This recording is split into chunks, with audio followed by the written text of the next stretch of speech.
Bom, gente, agora eu vou falar sobre o período que eu estudei bastante.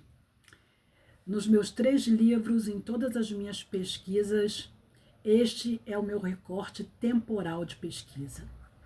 Então vamos lá. O silêncio que grita, memórias da ditadura que o Brasil ainda tenta esquecer. Precisamos falar sobre isso cada vez mais, para que as pessoas não se enganem por discursos vazios e sem fundamentação. Por muito tempo, tudo que restava era o silêncio. Um silêncio forçado, costurado com medo e censura. A ditadura civil e militar brasileira, instaurada em 1964 e que durou até 1985, não foi apenas um capítulo sombrio da história. Ela moldou o país, feriu famílias, destruiu vidas e instaurou uma cultura de silêncio que ainda ecoa nos dias de hoje. Mas por que esse período ainda encontra resistência para ser reconhecido como de fato ele foi? Porque algumas pessoas ainda tentam justificar e defender.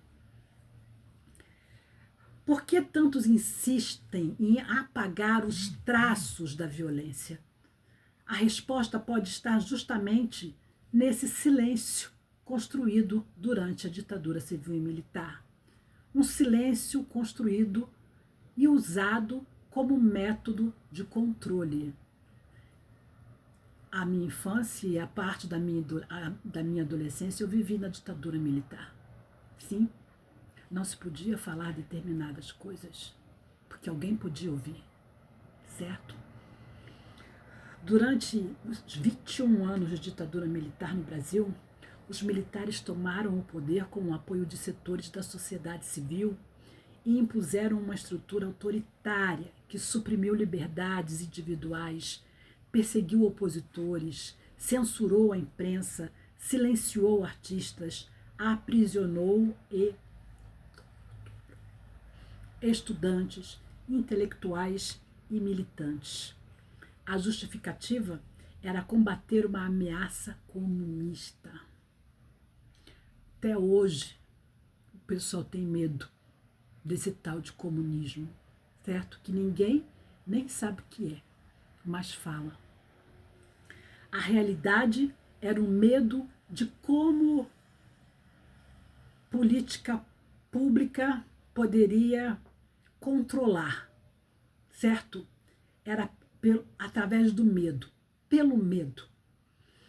A censura não era apenas um corte em jornais ou em músicas. Não, isso aqui não pode, tal, essa música está censurada, não, isso não pode. Era a poda do pensamento. Chico Buarque teve que escrever sob pseudônimo. Caetano e Gil foram forçados ao exílio. Zuzu Angel teve o filho morto e seu luto foi espiado, controlado, vigiado. As universidades foram invadidas, os sindicatos silenciados, a cultura reprimida. É impossível falar desse período sem lembrar dos porões do DOPS e do DOI-CODE, da Operação Bandeirante, locais onde o Estado brasileiro deixou de proteger e onde as vítimas se multiplicavam. Presos políticos, camponeses, indígenas, mulheres, crianças, filhos de militantes. A barbárie foi sistemática. A discussão sobre ditadura não é apenas sobre passado, é sobre presente e futuro. O negacionismo atual, que tenta recontar essa história de uma forma branda, romantizada ou até mesmo celebratória, o que é mais absurdo, é uma nova forma de censura, mas agora simbólica, social. Ainda hoje, há quem se refira à ditadura como uma ordem necessária, como um governo firme. Mas essa nostalgia é construída sobre a dor alheia, sobre o silêncio daqueles que não puderam mais falar. É urgente recuperar a memória como ferramenta de justiça e reconstrução democrática. Não se trata de reviver o trauma, mas de impedir que ele se repita. Não se trata de dividir o país, mas de reconhecer que só há reconciliação quando há verdade.